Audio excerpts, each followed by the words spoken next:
All right, let's move on. What you're seeing or about to see on your screen, it's not quite up yet.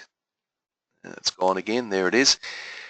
What you're seeing now is a summation of the before and after feedback. You might recall I've talked about that before. You will notice that up the top there are headings which signify the 5 conversations, and you'll notice there are some intersecting circles like Venn diagrams which basically show the correlation between top management, middle management and workforce. Now I'll go through all that in detail if you're interested and you'd like a presentation. Personally, I'm more than happy to talk more about that, but I just want to give you an overview today about how the whole process works. Perhaps what might be of a bit more interest to you is some of the questions or statements. Now, this is a real-life client that I had just completed. Obviously, I've taken their name off the results. But what you can see here is, first of all, the opportunities for growth, which is the category that it comes under. You'll see Q3, which is the order it comes up on the web page when the person was completing it. In other words, all of the statements are randomized. The statement that was responded to was, I'm aware of each of my immediate team members' work-related deficiencies. Now, this is the statement that top management, defined as anyone reporting to the CEO and the CEO, and middle management, defined as anybody who manages or supervises anybody, would have filled out. However, you'll notice the last green layer there, which is work, standing for workforce, is everybody else in the workplace would have answered a slightly different question. Their question would have been, he or she is aware of my work-related deficiencies. In other words, they're answering it from their point of view. Essentially the same question, but slightly different emphasis. And what you can see there is an aggregate agree. So basically in an aggregate format, these 3 strata in the organisation agreed. You'll notice a bit further over on the right-hand side, you've got the percentages. Top management, how many answered that? 3 out of 3, you can see in brackets. 3 out of 3 said, yep, I'm very well aware of my immediate team members' work-related deficiencies, and they would have been talking, of course, about middle management. And middle management were equally confident. 5 out of 5 said, yep, I'm very aware of my workforce's workplace or work-related deficiencies. And the workforce weren't quite as confident. Yes, it defaulted to an agree, and 45% of people said, yep, I'm pretty sure my boss knows what I'm not so good at. But a whopping 46%, almost 50% of people sat on the fence. In other words, they could neither agree nor disagree with that statement. And then 9% disagreed. So in other words, there's a lot of people in the workforce at this early stage that weren't really clear about whether their manager was aware or not. I suspect that the managers and the middle and top managers are aware, but I don't think what's happened there is they've communicated their awareness to the particular their team, and I think that's the reason for that result. But at any rate, you'd be expecting after 2 rounds of the 5 conversations that result would improve dramatically at the team level. Here's another one that's come up. It'll come up on your screen very soon. Oop, there it is. Innovation and continuous improvement. My direct reports have made suggestions to me about ways to improve efficiencies and effectiveness in the organisation. Top management agree. Middle management agree, although one sat on the fence, one disagreed, and workforce agreed, but it isn't quite as positive as it could be. Again, you'd be expecting that result would improve, given that one of the 5 conversations is on innovation and continuous improvement. Okay, so that gives you a taste or a flavour, if you like, of how the whole process works, the before and after snapshot. So that can give you some real guidance as to how effective this is. So I want to make a statement now that might seem quite provocative and just quickly cover off on this and give you a bit of an idea about the philosophies of the 5 conversations framework, but I'm basically making the statement that the roles people play in organisations are more important than the jobs that they actually do, which is quite provocative. So what do I mean by that? Let me explain that a bit further for you. So if you consider that the work people do, let's have a look at the work that people do. There are two dimensions. One dimension of the work that people do is their job role, that is, what's on their job description. And normally this is a technical aspect of what they do. So of course we're expecting people to comply with their job description and to complete what's on there. But there's a whole other layer of performance that often doesn't get captured in the traditional performance review, and that is the non-job roles.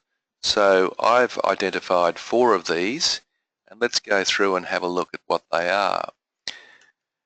One of these is a positive mental attitude and enthusiasm. Now I would argue that that's a fair and reasonable expectation that any manager would have of his or her work team, that they come to work with a reasonably positive attitude. Now, I don't expect people to be bouncing off the walls, but I do expect them not to be backbiting, negative, gossiping, undermining and so forth, which of course we see a lot of that. So that would be one expectation, and I think that's a fair and reasonable expectation. Another role that's critically important is the team role. And the team role is that we expect people to work in teams, and that's quite important, that we have people that will operate in a team environment. In this day and age, that's critically important. So again, I don't think there's any excuse for people to say that I'm not a team player, that you know, that's important. So that's another role that I think is critically important. Another role is that the skill development role. We're expecting people to continually upgrade and develop their skills, and not to say that I have, you know, I don't want to use this new spreadsheet format, or I'm too busy using an old system and I don't want to grow and develop, or I'm too old to go to this training and development program. That's not cutting it in this day and age. And I think it's fair and reasonable we expect people to continuously learn in the workplace. And finally, is an innovation and continuous improvement role. We're expecting people, are we not, to come to work and not leave their brains at the doorway in a paper bag, and to actually contribute to ways and means of making the organisation more efficient and effective. So I think it's fair and reasonable, and of course the 5 Conversations framework does capture and look at some of these non-job roles. So essentially what it means is that an employee has basically 5 roles. They have a job role, which is on their job description, and they have 4 non-job roles, which essentially should be on what I would refer to as a role description. At any rate, you can read more about that in the book at the bottom there on the end of the job description. I'll be sending you a copy, incidentally, of the slides. Now, just to make the key point about what I mean is that here is a survey, it's come up on your screen now, of 10 things that managers expect of their employees. This was, we surveyed, or I didn't, John Warner did. He surveyed 9,000 people and basically asked them if there was a number 1 thing that you wanted from employees, what would it be? And this was the list into order of frequency. But if you cast your eyes down that list, you'll notice something very interesting. And what's interesting is that there is nothing on that list that is a job role. All of those things are what we would refer to as non-job roles. So I'm just underlining the point that a lot of performance and what we value is actually non-job. Now, here's the 5 Conversations framework. Just excuse me, I'm just going to have a sip of water. What you can see here is that over on the left-hand side, you've got the months. In the middle, you've got the different topics that will be covered, and each of those topics are covered in each month. The content is a little bit more information about what is actually covered within the actual 5 Conversations, and some of the key questions that are asked of the person over on the right-hand side. So we actually provide you with the questions. We've thought them through very carefully. The order has been thought through.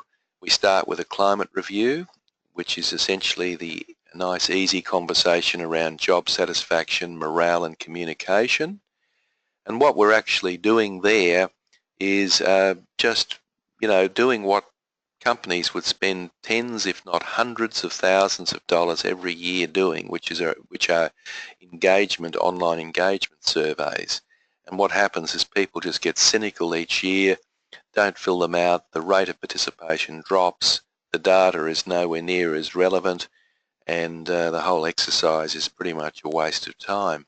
You can do all that in a conversation format, and some people say to me, yeah, but people may not respond honestly in a conversation. That's true, but who's to say they're responding honestly online anyway? But at least this way you can basically hear what people have to say. So there's your engagement survey done as a conversation. In month 2, we look at strengths and talents. So we start on an upward spiral.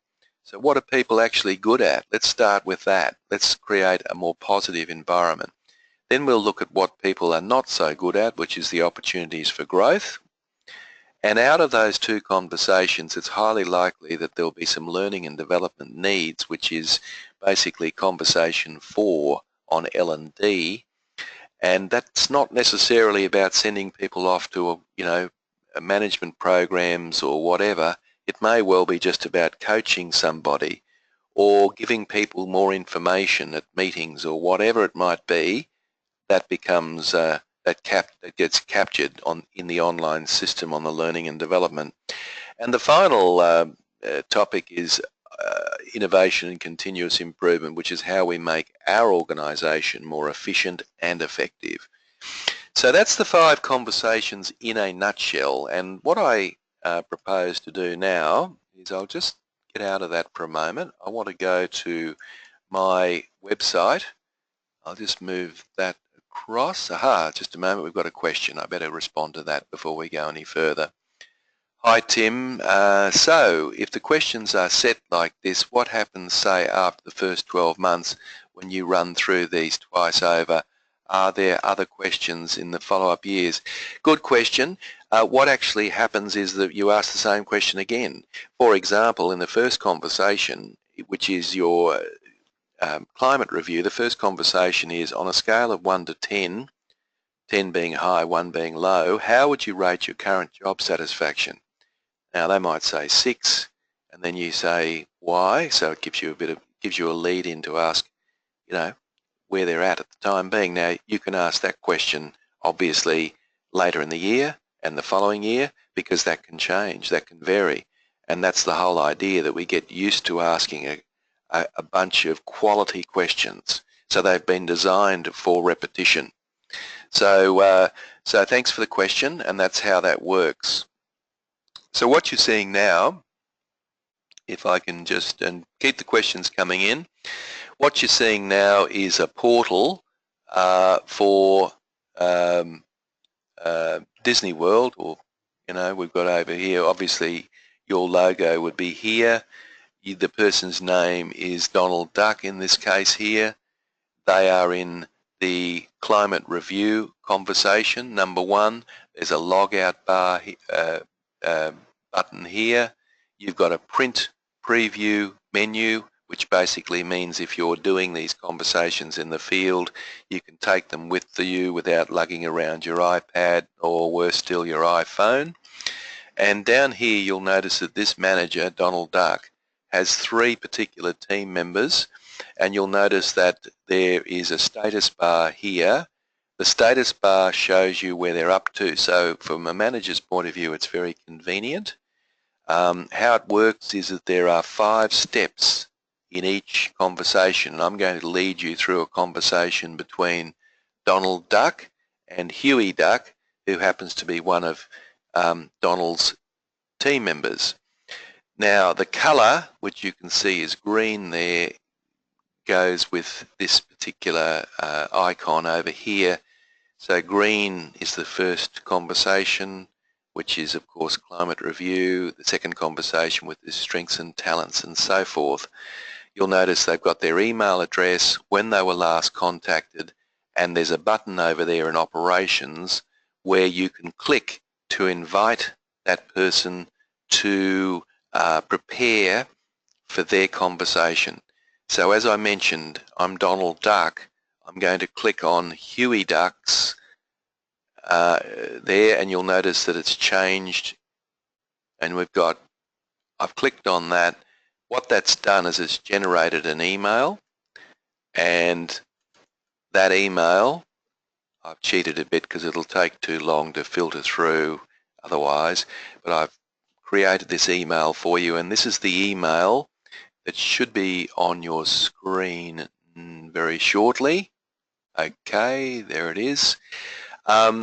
And basically it's just asking Huey, it's welcoming Huey, and it's asking them to prepare for their first conversation, right? So you'll notice there's a link in there. So when Huey clicks on that link, this will come up shortly. It'll take Huey. Okay, there we go. It hasn't quite come up on your screen. There we go. So I've clicked on that link. So the good news about all this is it's link-based, so you don't have to be rummaging around looking for, you know, codes and so forth. Now you'll notice up the top, this is Huey Duck's portal. They're in conversation 1. You'll notice there's a big red button right there. Now that big red, now you'll notice there's no, it's not like Donald had where there was 3 people. Huey has no direct reports, and that's why there's nothing there.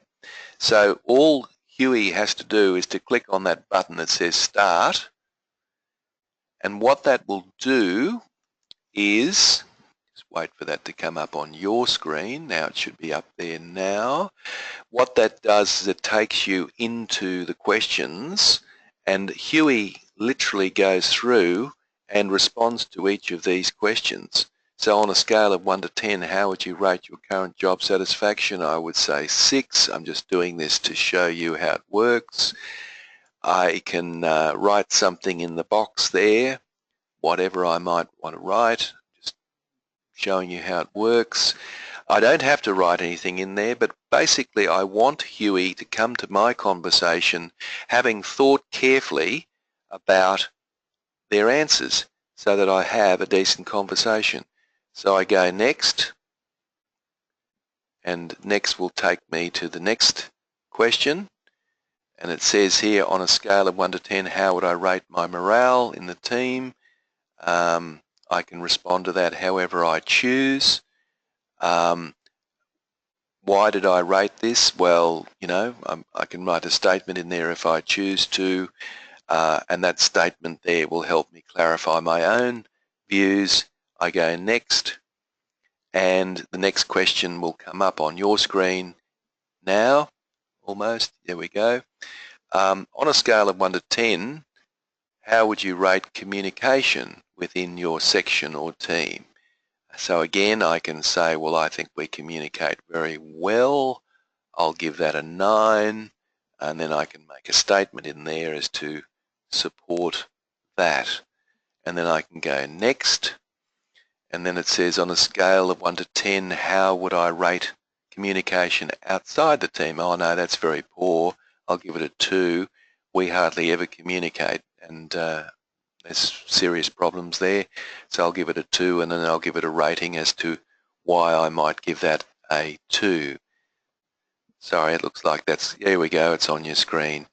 And then I can go next, which is the last one, and this is asking you, here we go, is there anything else you would like to comment on regarding job satisfaction, morale? And I might say, no, I don't really want to comment. I'll go finalize.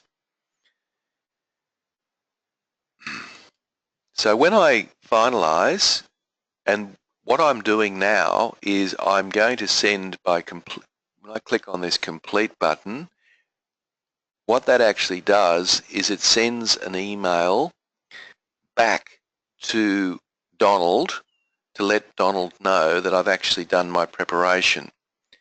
So let me show you how that works. This is the email. It's not up on your screen yet. We just have to wait for it to come up to on your screen.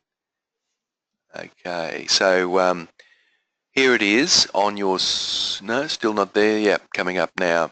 So Donald Duck, Huey Ducks completed their preparation for their climate review conversation with you. Please arrange a face-to-face conversation. So what that basically means is that obviously there's no link there, because really this is a process of Donald and Huey sitting down and having a conversation. What do they talk about? Well, obviously the questions that I've just gone through. We've just got a question here, and I'll respond to that now before I move on. Okay. Tim, it seems likely that Huey may provide reasons that relate to the latter conversation in the framework. How do you suggest this is addressed without leaving Huey feeling he's been parked? Well, look, you know, I think the emphasis on this is really the conversations. This is really an opportunity for Huey to collect his thoughts, and then it's really up to Donald to have that conversation with Huey. And then after that, Donald can go in and have a look at some of the comments that are made by Huey. The issue here is that if you don't have an online system, what happens is busyness gets in the way, and you kind of just don't have the conversations you should be.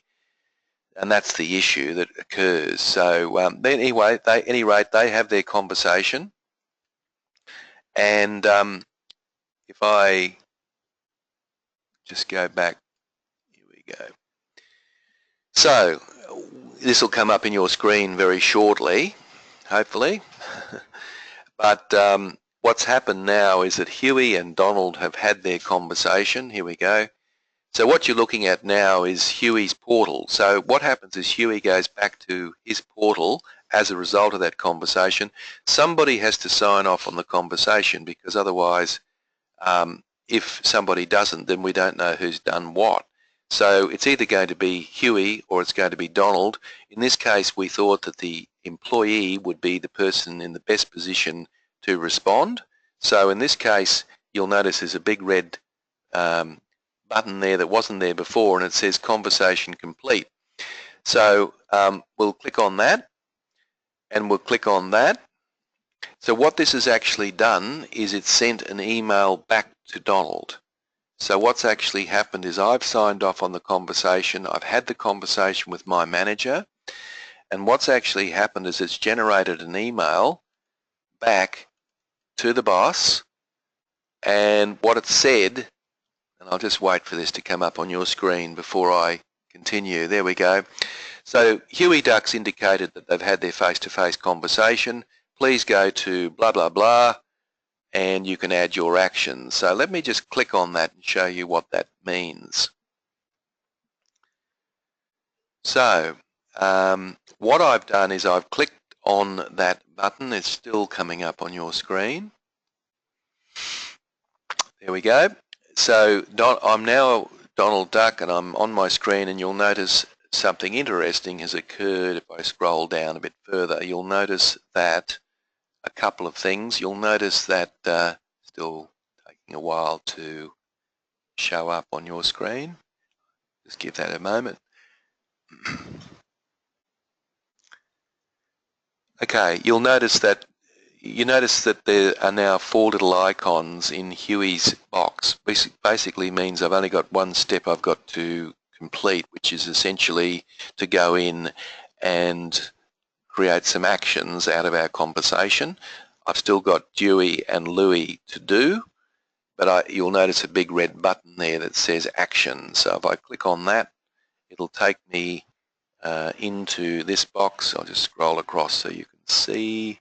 I'll just give that time to come up for you before I start explaining all of that to you. So while this is coming, there we go, it's starting to come up on your screen now. So what you'll notice, there are 2 boxes now. You'll notice that I can, as the manager, I've got access now to the comments that have been made prior to the conversation by Huey, and I've also got another fresh box which allows me to actually make some comments or observations based on our conversation, plus what Huey's actually said in his preparation. So I wouldn't place too much emphasis on this. This is not about evaluating people. This is just a record, a written record, and it comes back to one of the earlier question askers. There's around, in a year's time, I can actually start to go back and review what was said. So it gives me some context to have another conversation. So let me, I'll just whiz through this because I won't write anything down. And I'll just try and get to the last slide so that you can see how that works. Right, it'll take a little while. I've just flicked right through to the last. Now, the important point is that you don't have to write anything if you don't want to, but it's there if you do. So sometimes it's useful to take some notes. And you'll notice that I'm on the screen now where I'm on to the last question, and I can then finalise. But before I do that, one other facility I want to show you, which I think is quite relevant. If I scroll down, you'll notice there's a button there that says Add Action. Should come up very shortly. There we go. Now, what this does is can be very useful. If I click on that button, let me show you what that does. It'll take a while to come up, but when I've clicked on that button, what it's actually doing is it's going to take you to a place where you can actually allocate an action plan based on the conversation and a review. So you'll see there that I've got an opportunity to prioritize it. So I might say it's a high priority. I can then put my details in there, and really this is just whatever the action is that I decide to take as a result of reading Huey's comments and hearing what Huey said in the conversation. And I can also put a date down. So I might say, we'll do this in, let's say, we won't do it on April Fool's Day. Let's do it on the 5th of April. So I can now record that action step, and I can now save it. Now, by saving it, if I scroll down, it'll just take a while to come up on your screen again. By saving it, you will note that, should be here any second, here we go. You'll notice that it's a recording of all of my actions, and what I can do is I can send them to my inbox at the conclusion of the conversation. So in other words, I'm not losing things and forgetting, that I've got to record this and so forth. So we think that's a very useful facility to have, because after all, I think what this 5 Conversations framework is about is changing behaviour. And the best way to do that, of course, is to make sure that certain actions are taken in between the 5 conversations. So that's pretty much it. And if I kind of finalise, if I just click on the finalise button, you will note that I'll just pause there to give you a chance to catch up. You'll notice there that it takes you to a screen. Any minute now. Here we go. And it takes you to a screen that says complete. I'm going to complete. And I've completed all of my actions. All right. Now, if I click on my main menu, I'll just wait for that to come up, and then I'll just wrap up, and some people will have some questions to ask, I'm sure. So that's still taking a bit of time to come up on your screen. Here we go. Now, what you're looking at now is, you can see it's gone again. But basically what you're looking at is the portal. So I'm now Donald, and I can see in my portal that Huey has got 5 icons. So it's still green because we're in conversation 1, but I've done everything that I need to do in order to complete conversation 1, and I've got a button there, a green button, where I can go back and review that if I choose to do that. So that's the process, and that's how the system works. And look, that's very quick. And I think if you're interested, I'm more than happy for you to send me an email and to basically you can send me an email and I will be more than happy to show you how that works, and I can go through that a little bit slower and answer your questions as such. So there we go. So just in conclusion, I've got a few things I'd like to cover off. So why the 5 conversations? Let's just sum up and say, well, you know, what's this all about? There are basically 5, to me at least, 5 benefits that the 5 conversations have that I think you might want to think about and ponder. One of the key benefits is it's an ongoing dialogue between the team member and their manager, whereas with the performance review, it's kind of like once in a blue moon. What we're encouraging people to do is what they ought to be doing anyway, which is having regular developmental conversations with their charges. So one of the benefits of the 5 conversations is that you are ideally having 10-minute conversations a year, which is very, very useful. Just got a question here. Tim, Huey, see the actions I'm proposing, or is this purely for management's use? Yeah, look, that's a good question. Huey, remember Huey was the direct report. Huey can actually have their own action steps as well. I didn't go through that. We just haven't got time to do everything, but Huey can do exactly what you saw me demonstrate before. So they can have their own conversations. They can email them back to their inbox. So that can be very powerful as well. So both have got those, and of course the manager's actions can be seen by Huey. I think that's your question. So yep, all that can be done. So which is great. So thanks, Rob. The next benefit of the 5 conversations framework is that it is, certainly in my mind at least, a more open and direct process. So a nice combination, that open and direct. So by asking good questions, and remember we set those questions for you, you are likely to have a more open conversation, and therefore a more meaningful conversation, a more authentic conversation. And that's, of course, a dignified conversation, and that is obviously useful. So we're training managers basically to do what they should be doing, which is communicate with the people that report to them. Step 3, or not step 3, but the third benefit, if you like, is it's flexible. This can be done on a park bench. As I said, you've got you can print off the questions and go outside. You can be done in a cafe. It can be done in the boardroom. This can be done anywhere. It can be done in the car on the way back from a customer. It can be done anywhere. So we like to think it's very flexible, and there are not obviously huge amounts of paperwork to lug around everywhere, just a few notes online that are done before and after the particular conversation.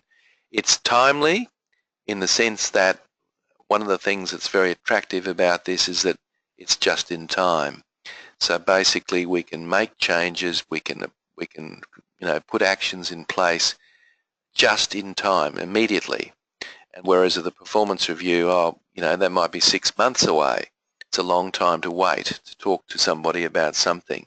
This way it encourages people to have a conversation about that very early on in the piece, which is very, very useful. Okay, and that's pretty much the 5, the last one there is, it is definitely a more relaxed approach. Far more relaxed than sitting there appraising people, and because it's more relaxed, you're likely to get more people to open up, and because they'll open up, trust level goes up, and trust level correlates with engagement, the research is showing us. So there are lots of correlations there that can benefit you in the organisation. So there are, in a nutshell, the 5 particular benefits that I'd like to think that you get out of the 5 conversations. Let's keep the questions flowing, guys. while you're thinking about those questions, two things I'd like to touch on, if I may. I think the first thing I'd like to say is that, as I said before, if you're interested in having a look at the system in a bit more detail, then all you've got to do is send me an email and we'll link up, and I will go through that, and basically you can ask me all the questions you like as we go and see how the whole process works. All of this material is in my book, The End of the Performance Review, and because you've been good enough to spend an hour of your time listening to me, I'm willing to give you a 20% discount on the book if you haven't already got a copy. All you've got to do is send me an email. I'll send you a code. You can go online and get a 20% discount. So that's available for you this afternoon. You have to be quick because the books are selling like hotcakes.